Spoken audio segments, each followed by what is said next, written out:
Hey there, beautiful souls, and welcome to day 30 of the Choosing Love Over Fear challenge that I'm currently undertaking, and hope, as usual, that you guys are getting some value from.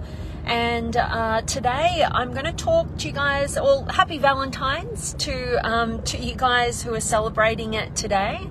And today I want to talk to you guys about a bit of a topic that has a crossover with living in your values and not becoming too one-sided with how you do that. And also I'm going to share a little bit of some examples in my own life and how it relates to relationship, and in particular I'm going to use my relationship with my fiance as a bit of an example with this one as well, seeing as it's Valentine's Day and seeing as though, oh, he's over here with me. All right, so as you guys are tuning in, I'd love to hear from where in the world you're tuning in from. So definitely drop me some comments, say hi, and any experiences, words of wisdom, anything you want to contribute to today's message is always deeply appreciated. So it's not just me talking at you, but we're actually having a bit of a conversation in the community and building that. And any questions that might come up or anything of value that you want to share is definitely valid and valuable. All right, so let's get into today's message, which is to find the sweet spot between your values and live it to your highest potential.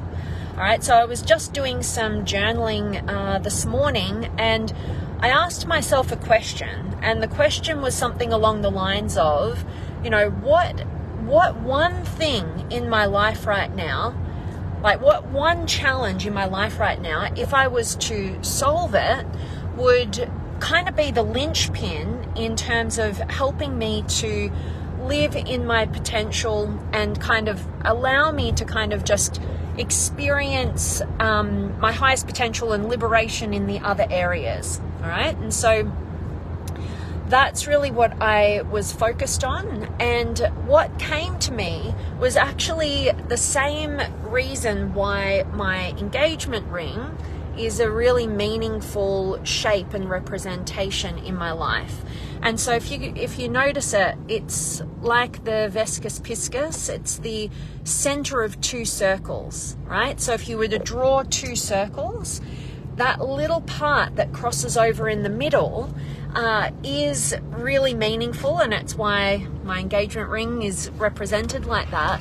It's really because, and to give you an example and then apply it to today's message, when my partner and I, Tim, were first together, so we were together for 4.5 years, then we were separate for 4.5 years, and then we came back into each other's lives, and now we're engaged. And so basically in that first, what we call our book one of our relationship, we were very codependent. So we were kind of like just one big circle.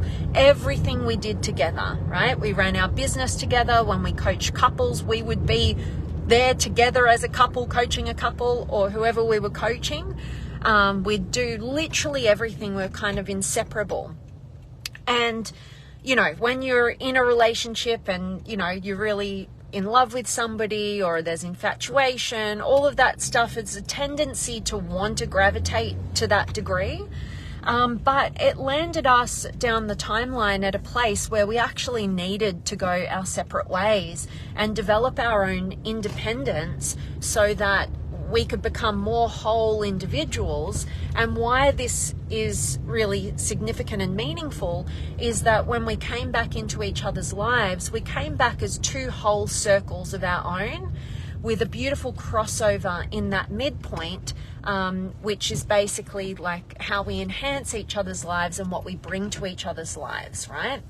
And so that's the area of health. So we're our own whole circles, but there's that beautiful sweet spot and crossover that we bring to each other in our relationship. And instead of just the whole one-sided codependent kind of, just one big circle. And so the reason why I bring this up is because it actually came to me this morning when I asked myself that question, you know, what's the one thing that if I really was to kind of solve in my life right now, it would, you know, be the linchpin for all the other things in my life, and I'd be able to kind of open up, you know, and create some liberation for me to reach my potential in other areas of my life.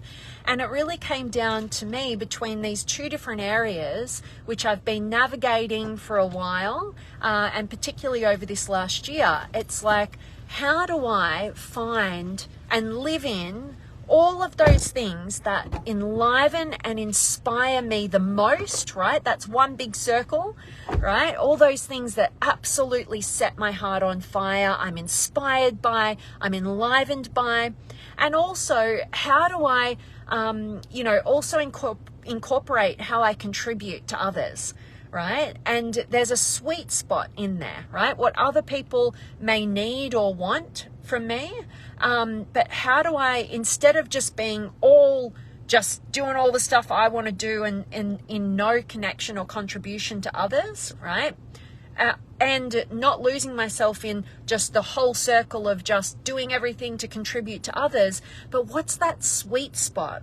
And to me, that again is that little middle area, right? And I looked at my ring and I'm like, yeah, you know, it's not just about relationship. This to me is about balance in my whole life.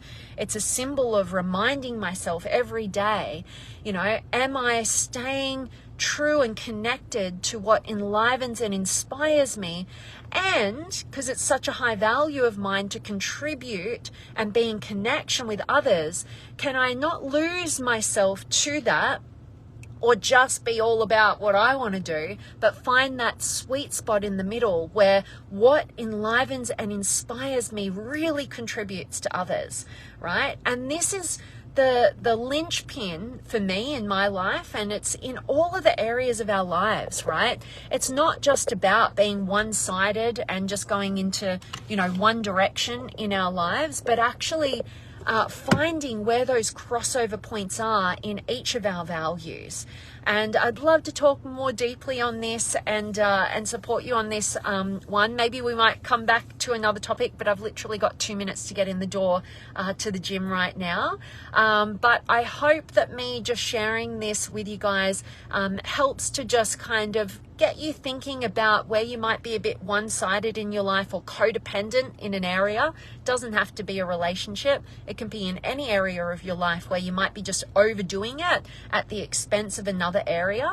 And how can you identify the area you might be being too overly focused on? What other area is important to you that might be suffering? And where's the sweet spot in between that you can get the best of both worlds and incorporate the two and be healthier and kind of transcend those the issues that are created when we are one-sided.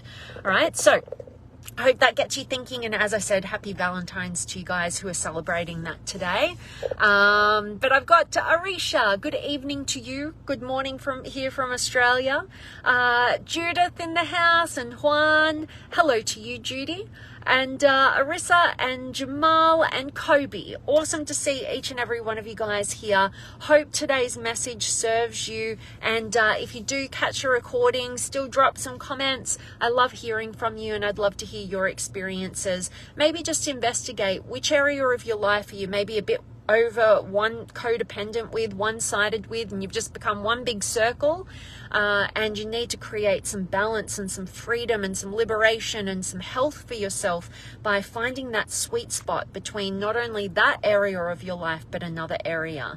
All right, or even in your relationship if you want to apply it directly to that, like I've shared with you guys today. All right, that's it from me. Thank you so much for showing up. So much love coming your way, and I'll see you tomorrow for day 31. All right, awesome. Mwah.